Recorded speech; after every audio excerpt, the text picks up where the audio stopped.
এত কাছে তবুও যেন এত দূরে, মোটে 5 রানের আক্ষেপ।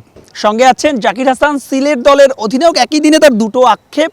দল রানার আপ হয়েছে, চ্যাম্পিয়ন হতে পারেনি, ডিফিটিং চ্যাম্পিয়ন ছিল তারা। সঙ্গে সর্বোচ্চ যে রান, সে রানের গেরোটাও হয়তো খুলতে পারেনি, অর্থাৎ সৌম্য সরকার টপ রান গেটার। কথা বলবো তার সঙ্গে। দুটো আক্ষেপের কথা বলছিলাম, কোন আক্ষেপটা বেশি পোড়ায়? হ্যাঁ, চ্যাম্পিয়নের জন্য।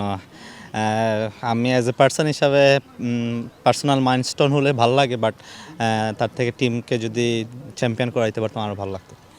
বলছিলেন ভালো লাগতো, যে টার্গেটটা ছিল 300 রানের বেশি, প্রায় 320 যদি ভুল না করি, মানে টার্গেটটা অনেক বড় বোধহয় হয়ে গেছিল। চেষ্টা বোধহয় শুরুতে করছিলেন, তেমন মাইন্ডসেটআপই ছিল কি বরিশালের সঙ্গে ম্যাচটা? অবশ্যই 320 রান যে টার্গেটটা বলেন একটুই বেশি ছিল, যেহেতু টাইমটাও আমাদের কাছে ওই রকম এনাফ ছিল না। At the same time 4 number দিনের উইকেটেও একটু হেল্প ছিল ওদের জন্য স্পিনে, সো একটু ডিফিকাল্ট ছিল। But through out the tournament আমাদের টিম খুব ভালো খেলেছে। আমরা যদিও আমাদের পেস বোলিং ইউনিট যে 4 জন আমাদের কোর ফাস্ট বোলার ছিল, ওদের কেউই ছিল না, শুধু রাহিবাই ছিল আর তুফাইল অ্যান্ড তারেক ছিল। তারপরেও আমাদের টিম এই ম্যাচ খুব ভালো খেলেছে আমার কাছে মনে হয়। বলছিলেন 4 জন, দর্শক একটু বলে রাখছি কোন 4 জন ক্রিকেটার। সিলেটের যে 4 জন পেসার, অর্থাৎ এবাদতকে তারা পায়নি, রেজাউর রহমান রাজাকে পায়নি, তানজিম সাকিবকেও পায়নি।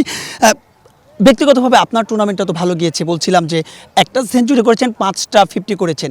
5টা 50-কে নিশ্চয়ই আরও 3 অঙ্কের ফিগারও নিয়ে যাওয়া যেত।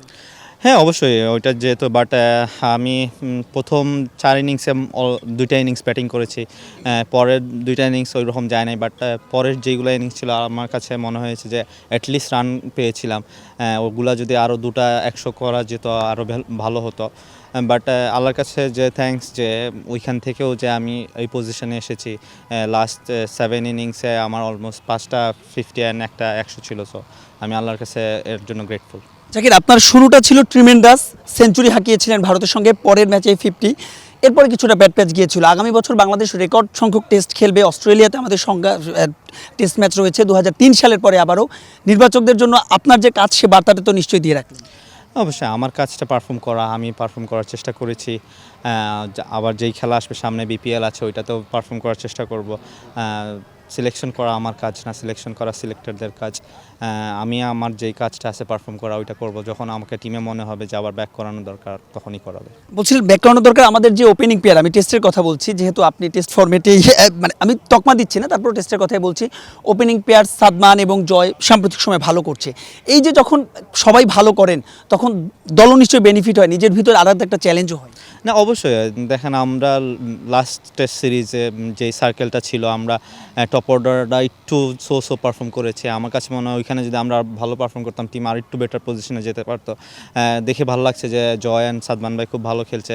টিম একটা বেস পাচ্ছে, যে কমফোর্টেবল জোনে মিডল অর্ডাররা ব্যাটিং করতে পারছে। সবাই খুব ভালো পারফর্ম করছে, এটা দেখে খুব ভালো লাগতেছে। মুশফিক ভাই খেলেছেন আপনার টিমে, মুশফিক ভাইকে নিয়ে কি বলবেন আলাদা করে? মুশফিক ভাইকে নিয়ে বলার কোনো কিছু নাই। উনি ন্যাশনাল টিমে যে ডেডিকেশন নিয়ে খেলেন, এনসিএলের ম্যাচটা খেললেও সেম ডেডিকেশন নিয়ে খেলেন। ওনার কাছ থেকে অলওয়েজ শিখি, ওনার কাছ থেকে সবসময় কথা বলার চেষ্টা করে। ইভেন উনি এই ম্যাচে থাকা আমাদের টিমের এনভায়রনমেন্টটাও কনফিডেন্ট ছিল যে না, এইরকম সিচুয়েশন লাস্টের দিকে যে 4 নাম্বার ডেতে একটু বল হেল্প পাচ্ছিল। বাট মুশফিক ভাই যখন ব্যাটিংয়ে ছিল, সবাই আমরা কনফিডেন্ট ছিলাম যে না, আমাদের এই ম্যাচটা অ্যাটলিস্ট সেভ হয়ে যাবে। আপনাদের একটা দারুণ উদ্যোগ, আসলে প্রশংসার যোগ্য। শামসুর রহমান শুভ 2 দশকের বেশি ক্রিকেট খেলেছেন, আপনাদের বিপক্ষে ম্যাচ দিয়ে তিনি অবশ্যই নিয়েছিলেন। মানে আইডিয়াটা কার ছিল যে আপনারা সবাই যে আপনাদের সাইন সম্বলিত জার্সি তাকে গিফট করবেন? আমরা দেখছিলাম যে মানে তিনিও আসলে একটু আবেগতাড়িত হয়ে গিয়েছিলেন, এবং আপনারা গাড়াবনারও দিয়েছেন। অবশ্যই একটা এত বড় সিনিয়র প্লেয়ার, উনি বাংলাদেশের ক্রিকেটের জন্য আমার কাছে মনে অনেক করেছেন। তো ওনার কাছ থেকে অনেক পেয়েছেও বাংলাদেশ ক্রিকেট। সো ওনাকে এইরকম উনি প্রাপ্যই ছিল। ইভেন আমাদের যেই সাইনিং যে টি শার্টটা, সবারই উদ্যোগ ছিল যে ওনাকে একটা রেসপেক্ট দেওয়া। আমি জানি এই রেসপেক্টটা অনেক বেশি হয়তো না, বাট আমাদের সাইড থেকে আমরা চেষ্টা করেছি ওনাকে বেস্ট রেসপেক্ট করার। কদিন পরে বিপিএল এবং সিলেট পর্ব দিয়ে শুরু হচ্ছে। বিপিএল নিয়ে আসলে জাকিরের পরিকল্পনাটা যদি বলতেন। বিপিএলে নিয়ে এখনও পরিকল্পনা করিনি, যেহেতু আমার কাছে এখনও অলমোস্ট 15-16 দিন টাইম আছে। ইন বিটুইন টাইমে পরিকল্পনা করব। বাট যেই টিমেই খেলি, আমি টিমের জন্য বেস্ট পারফর্মার হতে চাই, এবং টিমের যেই সময় যেই পারফর্মটা দরকার, ওই পারফর্মটাই করতে চাই। একটা সময়ে টি-20 দলে এসেছিলেন, ইনজুরির কারণে, খুবই দুর্ভাগ্য বলতে হয়, ইনজুরির কারণে শেষ পর্যন্ত খেলতে পারেননি।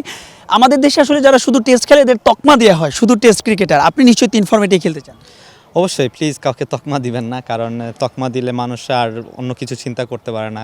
কারণ আমরা সব ফরম্যাটেই খেলি, যেহেতু ডোমেস্টিকে 3টা ফরম্যাটই হয়, সো আমরা 3টা ফরম্যাটেই পার্টিসিপেট করি। পারফর্ম করলে যে কোনো কেউ খেলতে পারবে। সো আমার কাছে মনে হয় না কোনো প্লেয়ারকে এই তকমাটা দেওয়া উচিত। সব প্লেয়ারই অ্যাভেলেবিলিটি থাকে তাদের 3 ফরম্যাটে খেলার জন্য। আমিও চাই যে 3 ফরম্যাটে বাংলাদেশের হয়ে খেলতে, ইভেন বাংলাদেশকে ওয়ার্ল্ড চ্যাম্পিয়ন করাইতে। সো এটার জন্য আমি সবসময় রেডি থাকি। অনেক অনেক ধন্যবাদ, আপনার টিমমেটরা সবাই অপেক্ষা করছে। ধন্যবাদ আপনার। দর্শক, কথা বলছিলাম সিলেট দলের অধিনায়ক জাকির হাসানের সঙ্গে। তিনি বলছেন একটা অনুরোধ করেছেন, কোনো তকমা দেয়া নয়, যে কারণে সাদমানরা শেষ পর্যন্ত বিপিএলে দল পান না, কারো প্রতি তকমা দেয়া নয়। এবং তিনি তার কথা বলছেন, নিজেকে প্রস্তুত রাখছেন এবং আগামী বছর যে ব্যস্ত শিডিউল, সেই শিডিউলকে মাথায় রেখে নিজেকে করছেন প্রস্তুত।